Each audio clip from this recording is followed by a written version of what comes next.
Dukes Institute three-part series workshop about the SAT. My name is Annie, and I'm the co-founder of the Dukes Institute. We have had extensive experience in the area of test preparation by providing SAT preparation courses and college advising since 2006 in Brazil. We are very proud to partner with Fundação Estudar to bring you more information about this process.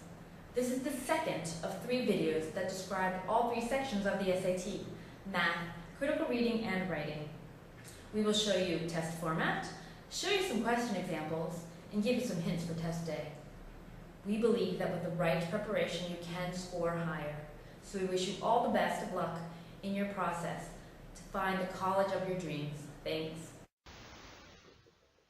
Hello and welcome back to the Dukes Institute presentation about the SAT. As I told you, today we will cover critical reading. Critical reading covers basically 2 skills: reading comprehension and sentence completion.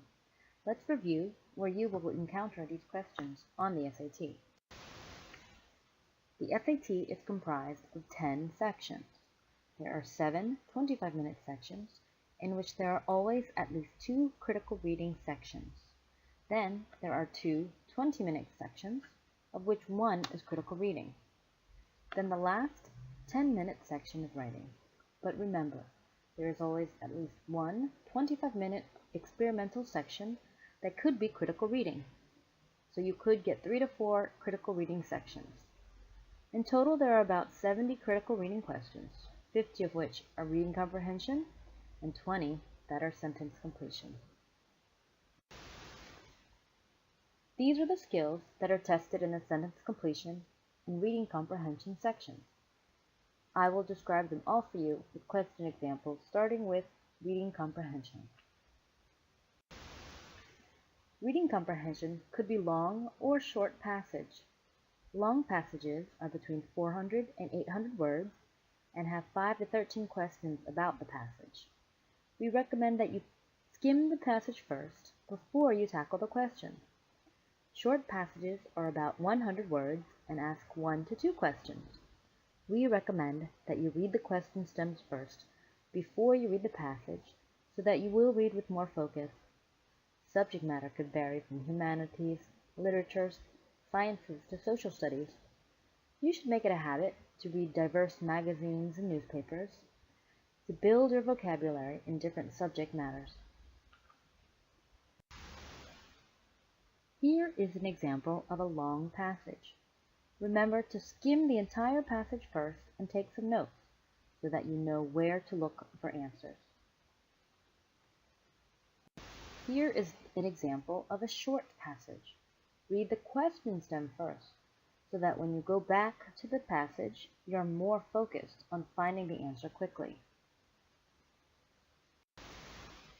There are 5 types of reading comprehension questions: detail, vocabulary and context, global, function, and inference.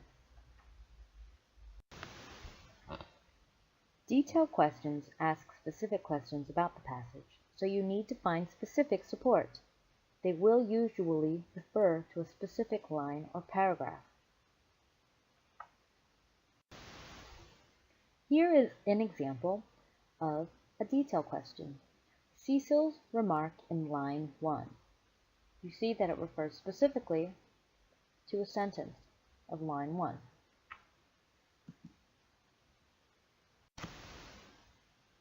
The second question type is called vocabulary and context. It asks about specific vocabulary and usually tests the lesser known meaning of a common word.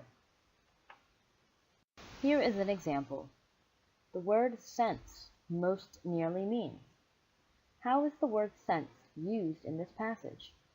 The word sense can be a noun or a verb, so you need to understand the context of the passage to see how the word is applied. The third type is called global, which asks about the passage as a whole from the author's viewpoint. Think about the big picture about what the author is trying to communicate. Why is he writing this passage? In this global example, the question asks, the primary purpose of the passage is to. Now take a look at the first verb in all the answer choices. Persuade, indicate, encourage, argue, suggest. Is the author trying to do any of these things with the entire passage? Read the passage again and look for his purpose. The fourth question type is called function, which asks why the author is doing something. So you need to understand the author's perspective because in the passage it might even change. In this function example, the question asks, Mr. Beebe asked the question in line 6 and 7, primarily in order to. Similar to the global question, take a look at the verb in the answer choices. Raise, anticipate, challenge, note, criticize. Is he trying to do any of these things with the specific question cited? Read the passage again and look for why Mr. Beebe asked this question. The fifth and last question type is called inference. It asks a question to understand something that is implied or inferred. To answer this question correctly, you need to focus on the facts, not just the opinions.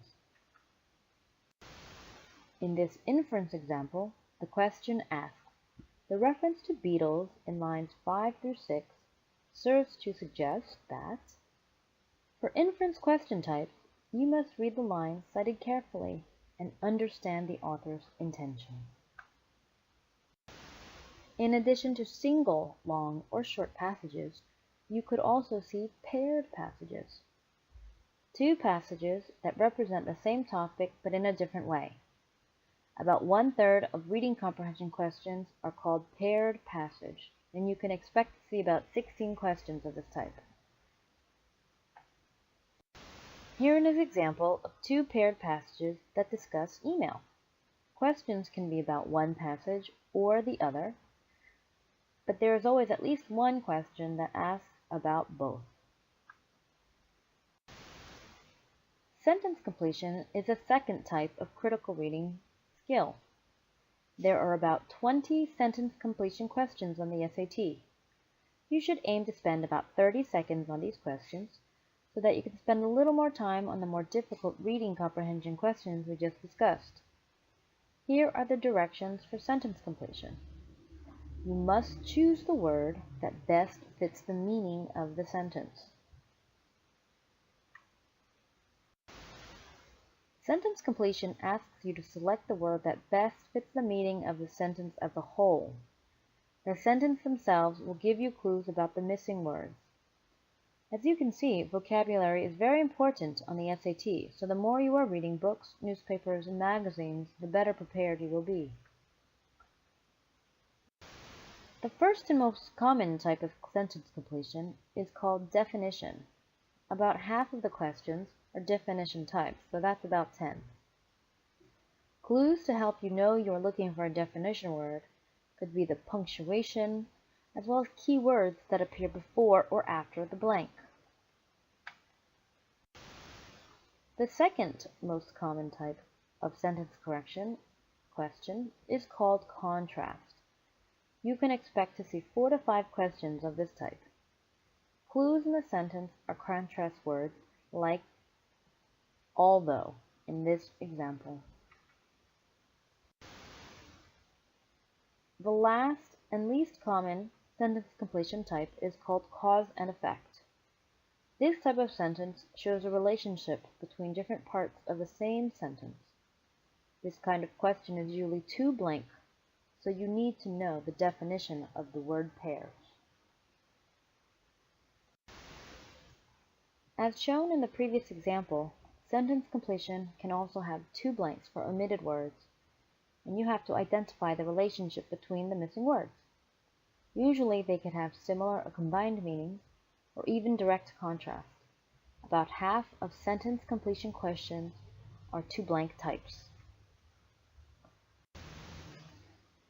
Here is an example of a 2 blank sentence completion. Do you see any key words to help you identify the word-pair relationship? Well, And that's it for Critical Reading, our second of 3 videos to help you better understand the SAT. Good luck to you on the SAT, and don't forget to keep reading to improve your vocabulary and subject matter knowledge. For more information about our SAT preparation courses and college admissions advising, please like our Facebook page. Boa sorte!